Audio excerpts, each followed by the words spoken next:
we have another big record stock market day and another record in the stock market in the history of our country, which to me means jobs and a lot of other things. We're doing really well, and just wanted to let you know, I think it's the 119th day that we've set a record, so that's good stuff. So good afternoon, and thank you all for being here as we celebrate a profoundly historic milestone and a truly momentous achievement. Thanks to many of the people here today, my administration and Republicans in Congress have now confirmed more than 150 federal judges, and to be honest with you, it's substantially higher right now than that, Mitch. It's about 159, and we should have within the next short period of time, like 2 months, we should have about 182 federal judges. How's that? Good? Good?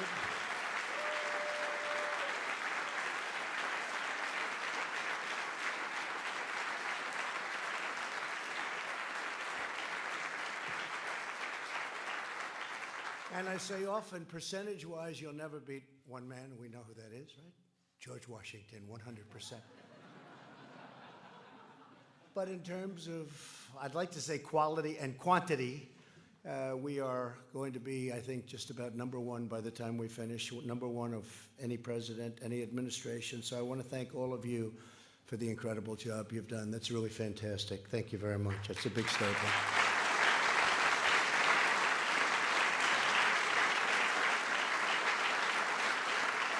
And they will uphold our Constitution as written. These distinguished men and women are some of the most gifted scholars, respected jurists, and finest legal minds ever placed on the federal bench. Together, we're restoring American freedom, defending American justice, preserving the extraordinary vision of our founding fathers. We're delighted to be joined on this special occasion by Vice President Mike Pence. Thank you, Mike, very much. Thank you, Mike. And Attorney General Bill Barr. Thank you, Bill.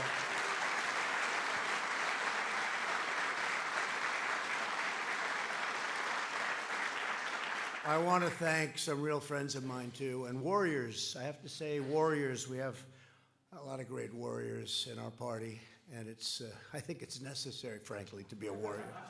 If you're not, you got a problem, right? But I want to thank Chairman Lindsey Graham. Lindsey, thank you very much. Great.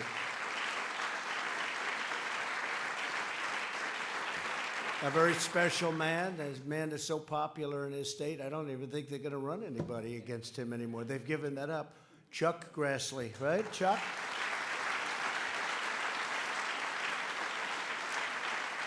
And also with us are Senator John Cornyn. I looked at your polls. Nobody's beating you, John. Nobody. And you don't have to worry about Beto anymore, that's for sure. From Texas. He doesn't like guns, religion, or oil. He knocked out all three categories. Somehow in Texas that won't work. I don't think that works anywhere, Josh. What do you think? That doesn't work anywhere. Good. John Cornyn, Mike Lee. Mike, thank you very much. Senator Ted Cruz, also Texas. Thank you, Senator. Thanks, Ted. Senator Tom Tillis. Tom, thank you very much. Senator Ben Sass. Ben, great to have you, Ben. And Senator Marsha Blackburn. Marsha, thank you. Great job you're doing. And Josh Hawley, our young star. He's a young star. Thank you, Josh. Thank you. Great job, everybody. In addition, the nation owes an immense debt of gratitude to a man whose leadership has been instrumental to our success. It's so important to him, and he always mentions it, number one point. I've always heard, actually, that when you become president, the single most important thing you can do is federal judges. They say Supreme Court judges, but we have them too, but federal judges. And based on that, I think there's nobody that's done a better job ever than Senator Mitch McConnell.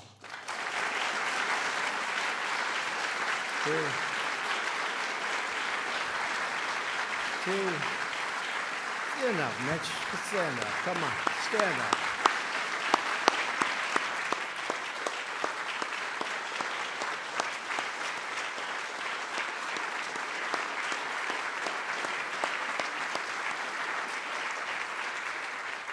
You know, I always get up and I talk about the economy, the economy. I'm always talking. They never write about it, but that's okay. The people get it. But Mitch will then follow me. He'll talk about judges, always. And it's great what you've done, incredible. The impact is truly amazing. Thank you very much. We also, as you know, we have two great Supreme Court judges. So that's in addition to the what will be 182 judges. And then we go by what I call normalization after you get to 182. But our Supreme Court judges are great gentlemen. It was so easy to get them confirmed, right? One in particular, nobody has ever had to go through that, and I have great respect for both of them, so we appreciate it, Mitch. Great job. Generations from now, Americans will know that Mitch McConnell helped save the constitutional rule of law in America. It's true. It's for a long time. I also want to thank Pat Cipollone and his phenomenal team at the White House Counsel's Office, along with our Office of Legal Policy. Where's Pat? Where's Pat? Stand up, Pat. Come on.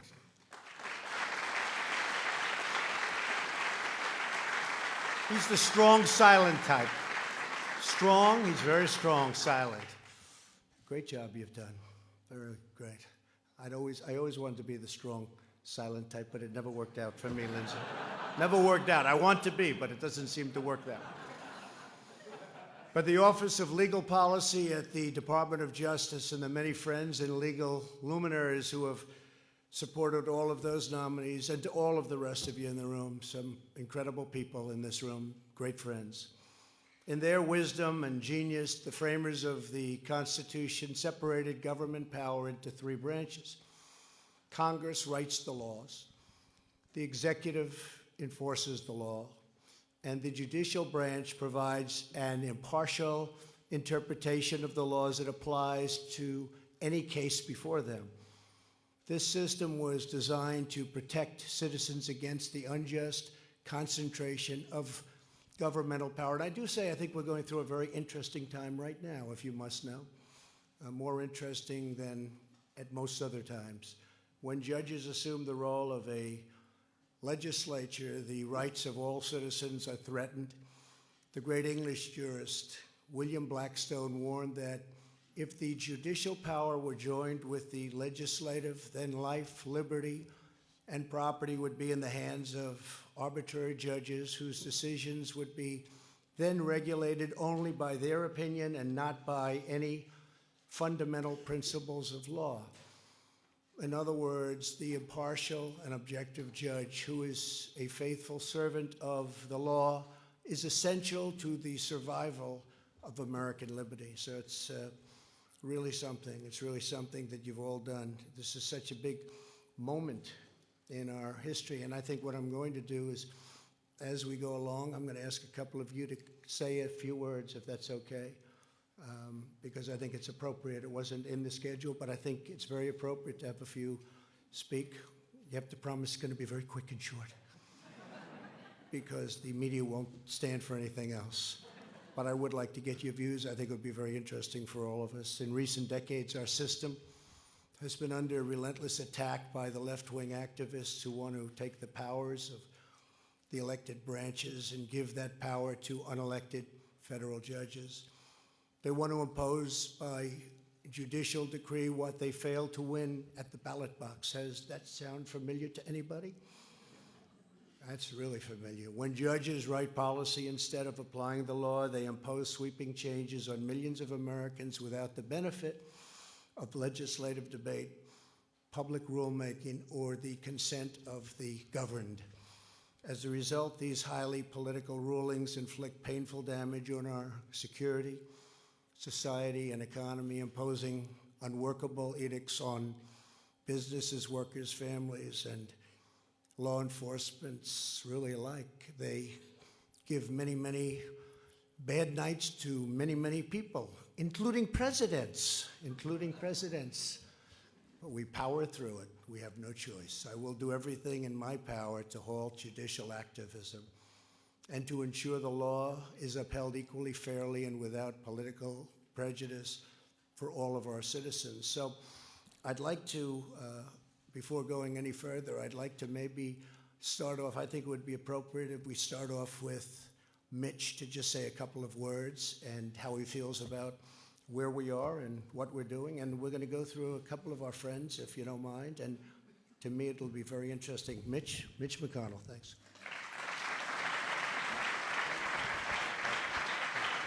Good.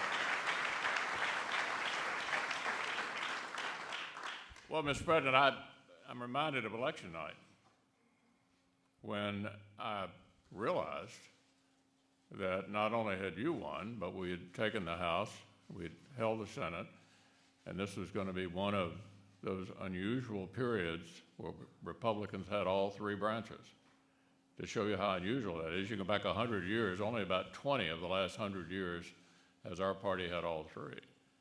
And we got a chance to set the agenda, an opportunity to move the ball in the right direction. What's the most important thing? Clearly, it was the Supreme Court. You had been helped enormously by a decision that I made, and these guys backed me up, not to let President Obama fill that Scalia vacancy on the way out the door.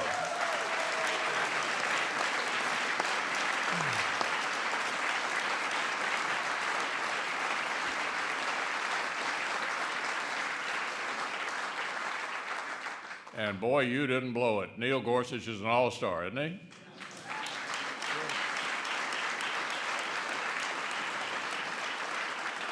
And the president alluded to that easy confirmation we had with Brett Kavanaugh. You made a great choice, Mr. President. And it's not just that.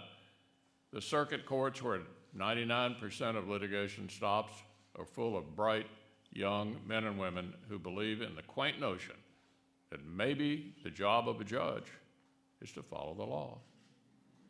And so, Mr. President, this is one of the many ways you're helping to make America great again. Thank you so much.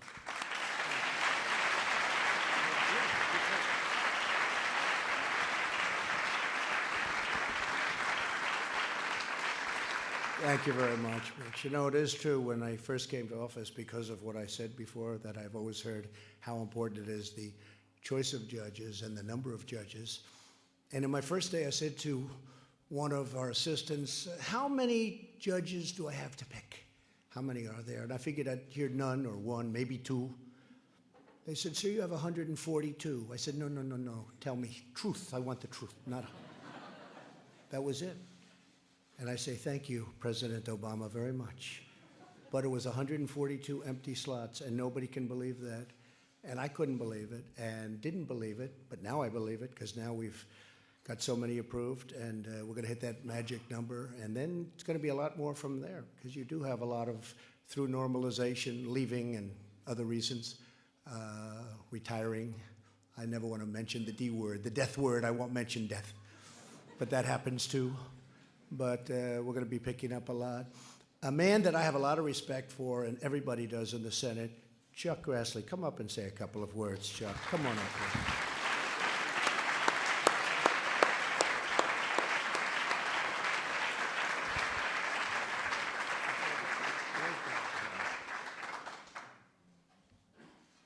Now, like I tell my colleagues, if I yell, I'm not mad at you.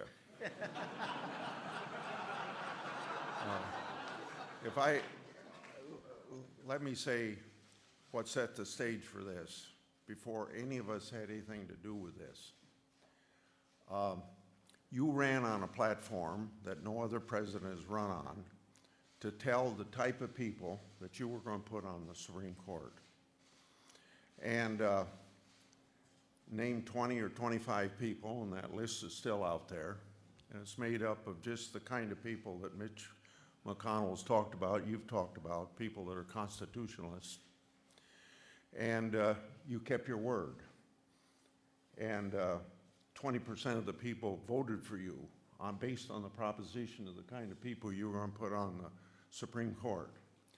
So a lot of candidates for any office run on a platform but they don't stand on that platform.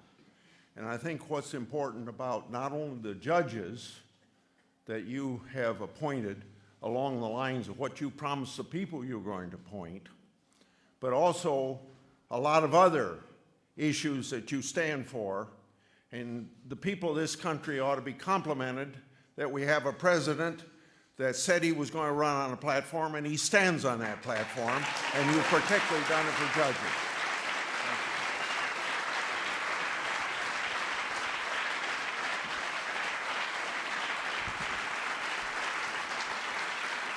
He's great. Thank you. You know, he's got this fierce way about him. He's tough even when he's trying to be nice. Like now he's, but I heard that voice. I shouldn't say this, but he looked during one of the big events in the United States Senate. He looked at a guy named Comey. He said, "Did you leak?" And he was being nice. And Comey choked. He didn't know what to say. He was so frightened of this guy. He choked. I want him to start looking that stuff up, by the way, please. Please look it up. A lot of choke there. Another man who's been incredible, and he's been a friend of mine for a long time. We actually competed against each other. He wasn't at all nice during the campaign. And who would have thought we would have become good friends, right? Who would have thought? But we did. And I could say the same for Ted, right? Well, we were good friends and then really bad. They said, "When will it get bad?" The media. It's like the Academy Awards. Look at all the media. Before, when it was successful. It died when they went after us, okay, the Academy Awards. Just a regular program now. But I said, Ted and I get along good. In fact, he was having a big event near the White House, and he wanted to get more people, so he invited me. He said, "Can you come?" I said, "You know, we're running against each other. This is true." And the press said, "Well, you two guys are actually campaigning together, and yet you're fighting each other for the nomination." And I said, "That's right. We like each other. We get along great. I think he's great. We both had this incredible relationship."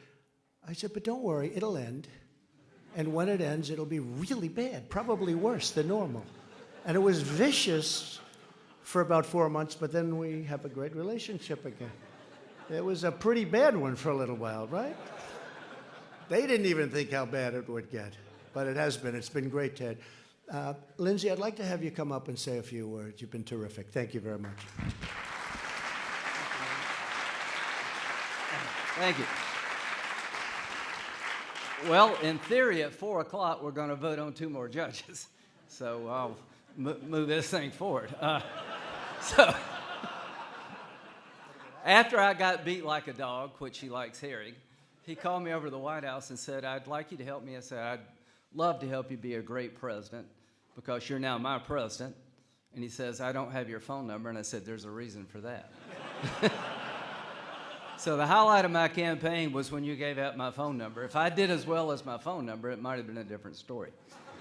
To the committee, thank you. The Judiciary Committee is not for the faint of heart. Our Democratic friends are tough. They believe in their causes, and we have to fight hard for our causes.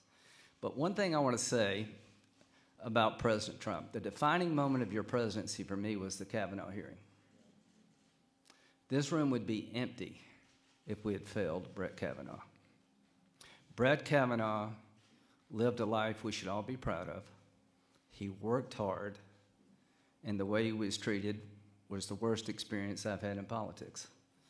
A lot of people would have pulled the plug on him. Mr. President, thank you for not pulling the plug.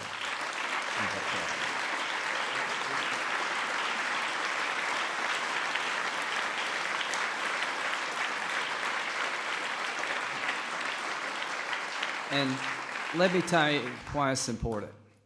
Who would have been after Brad if he had went down? What conservative young lawyer would want to go through this if we'd failed Brett Kavanaugh? So Chuck was right. When you run and you get reelected a year from now, one of the main reasons is that people in the conservative world believe that you fight for judges. God bless you. Thank you very much. Thank you very much. Very nice.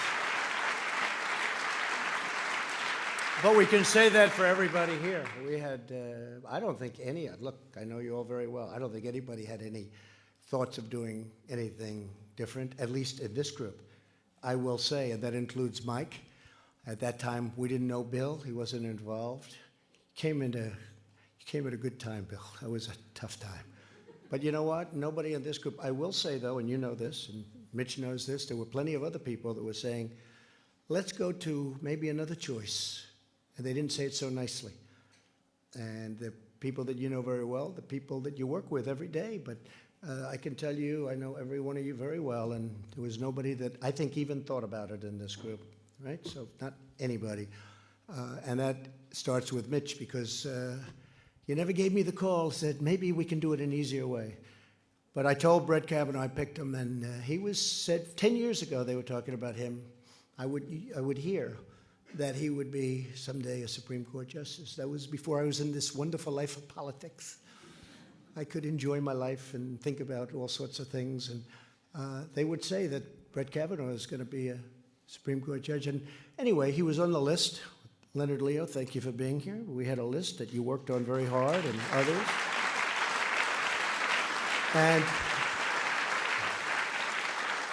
And it did have an impact. It really did have an impact on the election, if you think about it, because people knew me very well, but they didn't know. Was he liberal, conservative? Who are the judges? And I'd hear so much about, but who are your judges? And I did come up with an idea to pick 20 and 25 people. Ultimately, it was 25, and we put great people on. We have great people on there right now. We have 23 left, right? Great people. Every one of them is terrific. But I went with this list. And at first I said, I will take this list, gave the names, and I will pick people, you remember this, Lindsay? That are like these people. And I got nowhere. Nobody believed me. They said, what does that mean, like these people?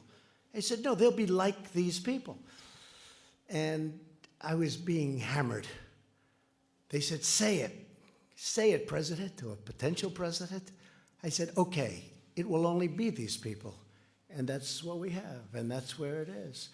And they were just so respected as a group, and still are. It's an incredible group of people. I could take anyone, literally, and that had a big impact. But I said to Brett Kavanaugh, I said, so Brett, you're the one. You're the one. He was so honored. He said, sir, this is the greatest day of my life. And I said, I just want to congratulate you. It's an amazing thing that I'm doing it and that you're receiving it. He said, sir, thank you very much. I said, Brett, let me tell you something. This approval process that you're going to go through will be so fast and so easy. You're perfect. Perfect life, perfect family, perfect education, top scholar, best schools.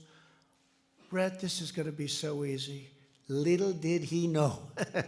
Little did he know. But I'll tell you what, it really represented something. It represented unfairness. And some of those people that came forward, to my way of thinking, all of those people that came forward, I thought it was disgraceful what happened. And I want to thank all of my Republican colleagues for standing up tall for a man who really didn't deserve what he went through. Nobody could have believed a thing like that could have happened to a man like that. And you could almost say to anybody, because nobody's ever seen anything. Nobody's ever seen anything like it. But he hung in strong, too. He also hung in strong. You know, there were plenty of people, I'm sure, that say, you got to cut yourself loose. He didn't want to do that. So it was a very important day, Lindsay, and you were a big part of it. I think your ratings went from about 50 to about 82, as I see him now, Lindsay. 82 with one little speech that lasted. He made one speech, Bill. One little few remarks that lasted for about a minute, and they were historic. They really were. They were historic. The delivery, the words, the whole thing was very important, and what you did was something very special, so thank you very much. So important. From the beginning of my campaign, I promised to appoint judges who will adhere to the true and original meaning of our Constitution. This afternoon, that promise was made, and that promise was kept, and I think many times over. Later today, the Senate will vote on our 158th new judge, and that's why I'm going to let you get out of here so quick. Of course, if you're not there, I guess, Mitch, nothing's going to happen, so it doesn't matter. So I'll keep you a little bit alone. But we will have confirmed, as I said, 112 judges to the federal district courts, 44 judges to the federal circuit courts, and 2 outstanding judges to the United States Supreme Court. And that number is rapidly rising. Now, 1 out of every 4 circuit judges currently on the bench was appointed by this administration, and that number has now exceeded that by quite a bit. No president in history has confirmed as many circuit court judges, even close, not even close, in such a short period of time. The average age of my newly appointed circuit court judges is less than 50. They're young, smart. That's 10 years younger than President Obama's nominees. The pace of appointments is only accelerating. It's going very quickly. And then, at some point, we're going to have to slow it down because we're not going to have any openings, you know that. But we'll find them. We'll find them. We'll find them. Would you like to add a few judges? And that wouldn't be a bad idea. How about adding another 100 or so? We'll be able to fill. But we're on track to have more judges confirmed this year than in the prior 2 years combined for us, and will be a record in history, the number of judges that we're getting in just a short period of time. Once all pending nominations are confirmed, I will have appointed about 219 judges, and that number will go up very substantially from that. But the more gains we make, the more aggressive the hard left has become. I probably shouldn't even be making this speech right now. I'm just driving them crazy. They'll go back and they'll have even more craziness than they've had in the last 3 years. Can you imagine? 3 years already. It's 3 years. Who could believe it? Almost. In fact, in 2 days less than a year, we'll be fighting an election. And we actually had a very big night last night. We had some tremendous results last night. And I'll be leaving for Louisiana. I think we're going to have a great result in Louisiana. But one of their favorite new tactics is the nationwide injunction. This very destructive practice enables any one of 673 district judges to single-handedly invalidate critical executive actions and stop the enforcement of duly enacted law. We've had it many times, especially when it comes to our border. And when you see what's going on the other side of the border, people are starting to say, maybe he is right about the wall, and maybe he is right about having a very strong border.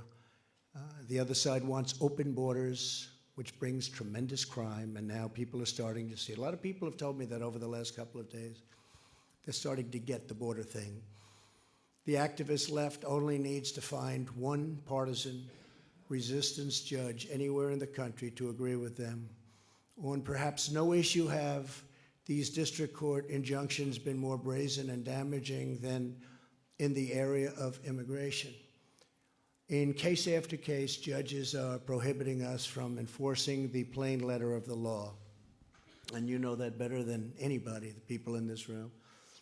For example, federal law authorities expedited removal of illegal aliens apprehended within 2 years of entry. But a district court judge declared the law could only be applied to illegal aliens caught within 14 days. That's a tiny group of people, just a small fraction of what the law expressly allows. In the words of the late great Justice Antonin Scalia, whose son, thank you very much for the approval, Gene is now our Secretary of Labor. He's a great young guy. A good judge must suppress his personal views and must decide each case as the law dictates, not as he would have resolved the matter if he had drafted the law. We have a lot of them looking at it as if they had drafted the law. Let's create brand new law. Justice Scalia was correct. If federal judges want to write the law, they should run for Congress. Let them run for office. You think this is easy? It's not easy. It's not easy. It's not easy, fellas, is it? Huh? It's nasty. Nobody told me it was going to be this nasty.